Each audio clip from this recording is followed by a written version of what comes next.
Welcome back, it's Jason Walter here, and boy do I have a doozy for you today, because as of today, which is April 11th, the average 30-year fixed rate mortgage in the US is averaging at 5.25%, which is the highest rates we've seen since 2009. This is pretty remarkable.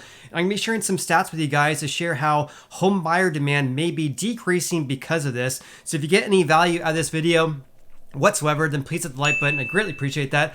Also consider subscribing as well. I'll keep you posted with the latest housing market update. So let's go ahead and dive right into the video. So much to share with you guys today on this Monday morning. Again, according to the Mortgage News Daily, they're reporting that the 30-year fixed rate mortgage in the US is averaging 5.25%. However, this is assuming the buyer is paying 0.4 points. So at 0 points, meaning there's not any additional money is going to paying down your mortgage rate, this rate could be even higher as well. So if you are looking to buy a house right now and you have been looking to buy a house, then now is a time to check in with your loan officer, because chances are they may be using a lower mortgage rate in order to qualify you to buy a house. So here's some stats I want to share with you guys, because I want to share with you how your home payment and also the amount of money you would qualify for changes based on mortgage rates increasing so greatly. And again, the highest rates we've seen in a very long time. I actually want to show you that as well. So have a look at this. When I go into Mortgage News Daily, by the way, there's basically three different options if you want to go on yourself and take a look. I look at the Mortgage News Daily's line here because they report the averages on a daily basis. The Mortgage Bankers Association, or the MBA, reports weekly numbers. Freddie Mac also reports weekly numbers as well. So I really want to look at daily fluctuations in rates here to really get an indication about what's really going on with our housing market here. So again, 5.25%.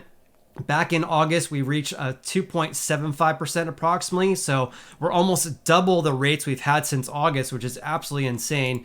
And have a look at this, because you can see here, this is nuts. So December 2021, 3.22%, now over 5%, this big spike. We haven't seen this since 1994 at least, because rates are spiking greatly. And again, we haven't seen rates this high since approximately 2009. Pretty remarkable here. Anyways, going back to this calculator here, this is again on the Mortgage News Daily's website. Assuming the average home price in America right now is approximately $400,000. It's actually slightly lower than that, but let's just assume $400,000. Assuming a buyer putting 20% down, that would give you a loan amount of $320,000. So 1 year ago, the average 30-year rate was 3.29%. You can see here on the Mortgage News Daily website here, 1 year ago, 3.29%. So at 3.29%, 30-year fixed rate mortgage, I'm only going to be looking at principal and interest only payments. So not insurance and not taxes, no HOA. So assuming only principal and interest payments, your payment would be just under $1,400 per month for a $400,000 home at 3.29% 1 year ago. So fast forward to today, again, $400,000 house at a loan amount of $320,000, but the rate right now at 5.25% for 30 years, your new housing payment would be $1,767 per month. In other words, an additional $400 per month for the same house basically 1 year ago. However, let's assume this home buyer still has a budget of $1,400 per month for their principal interest payments. So, right? So $1,400, again, that was their payment from 1 year ago. So let's say their current budget is still $1,400 per month. So rates right now at 5.25%. If the home buyer right now wants to stay with that $1,400 budget, they have to decrease their budget to $315,000, because that would give you a loan amount of $252,000 and a payment of just under $1,400 per month.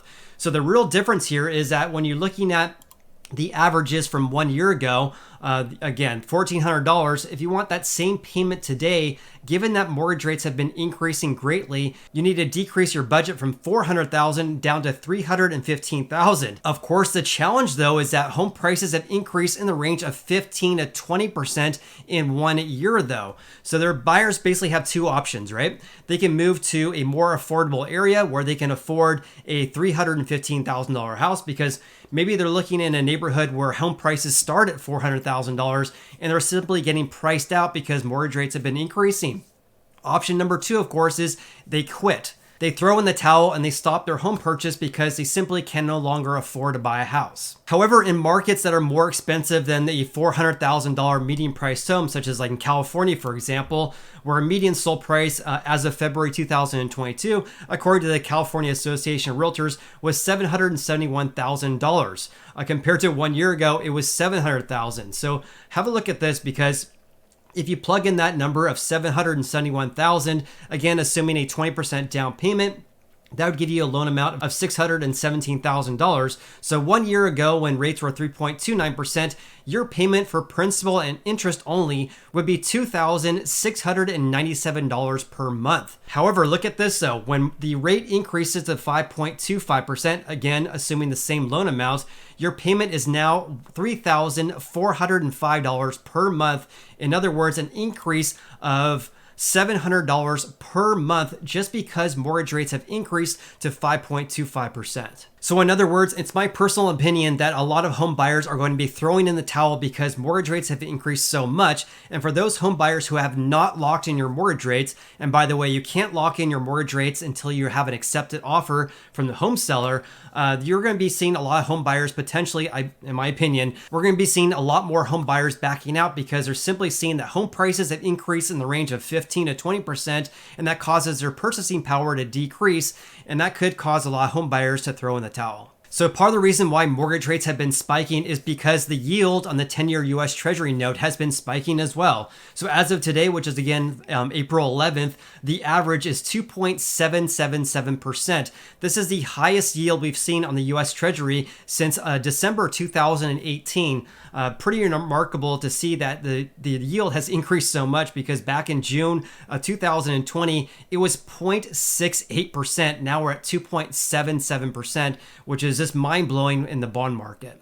Obviously, right now, there's a lot of fear about inflation and how the Fed is going to react to combat inflation. So right now, the Fed is going to be increasing the federal funds rate in each of their meetings this year to combat inflation. But in my opinion, they're behind the ball regarding this because inflation is at 40-year highs right now. I actually just noticed today that the street's expectations for the Fed increasing the federal funds rate by 50 basis points has increased to 82.7%. So as you recall, their last meeting, they increased the federal funds rate by 25 basis points. So they're now forecasting the Fed to increase the federal funds rate by 50 basis points with a probability rate of 83%. I'll definitely keep you posted regarding that. So one of the reasons why a lot of people are forecasting the Fed is going to increase the federal funds rate, which again could indirectly cause mortgage rates to increase further, is because, of course, it's to combat inflation. So there's also a lot of talks about a potential recession coming in as well. So this is according to the National Association of Home Builders,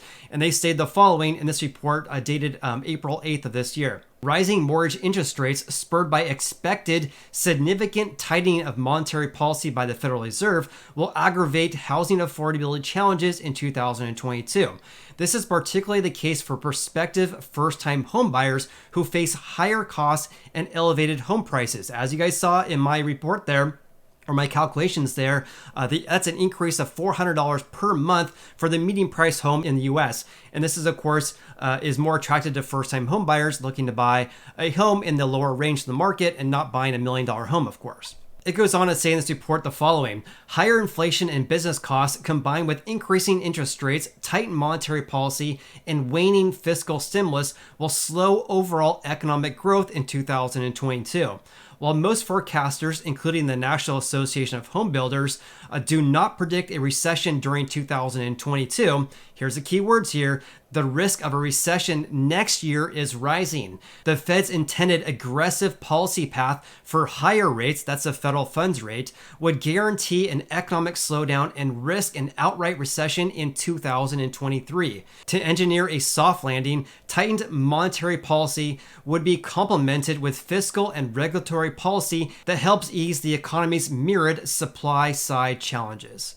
Obviously, we need a lot more new listings to hit the market in order to move to a more balanced real estate market, because on average right now in the US, we have a strong seller's market, meaning there's a lot more home buyers than home sellers. We'll have to see if that changes though, due to rates increasing greatly as well. So let's talk more about that, because here is the latest data we have from Redfin. They have a really good website. If you actually want to Google redfin.com, a data center, or Redfin data center, you can look at a bunch of different stats on their website here for different years as well. So one thing I want to bring to your attention is that obviously we need more houses to be listed for sale in order to have more options for home buyers, and that could ease home buyer demand, and also it also give home buyers more options, I should say. So in order to increase housing inventory, we obviously need more listings to hit the market. Redfin's most recent data is for the 4 weeks ending March 27th, 2022. And this is a dark line here, 2022. The orange line is for 2021, and this blue line is for 2019. Actually, I didn't select a 2020 because that was a completely abnormal year, especially this time last year when we had COVID lockdowns. In any case, as you can see here, for the 4 weeks ending in March 27th, the number of new listings is actually down 7.4% compared to the prior year. So at this time last year, in 2021, we had approximately 93,000 new listings that hit the market, but now we're only at 86,000 units. So we obviously need more new listings to fill up this bucket of active listing inventory. And speaking of active listings, have a look at this. Active listings, which is another word for housing inventory, is at 474,000, which is a decrease of 22.3% compared to the prior year. 1 year ago, we had approximately 610,000 houses, and then pre-COVID in 2019, we had just over 1 million houses listed for sale, and now we're at 474,000. And this is one reason why home prices remain elevated, because we have a lack of supply. So here's my personal takeaway from today's video. Obviously, mortgage rates have reached 5.25%, the highest level since 2009. I would actually be shocked if homebuyer demand doesn't decrease, because rates have been increasing so much so lately. They have increased by 2 percentage points in just the last year alone. But for those who want a housing market crash, or for home prices to drop drastically, we need housing supply to increase drastically as well. In my personal opinion, we can't have a housing market crash if we have housing inventory down 22% compared to last year, and also down about half compared to 2019. And for those of you who want a housing market crash and want home prices to be much more affordable, we need housing inventory to increase greatly as well. So that's today's video. Hope you got a lot of value out of today's video. If you want a real estate agent referral in your neck of the woods, whether you're looking to buy or sell a house, then check out that link below. Also, hope you have an awesome day, and look forward to seeing you on the next video.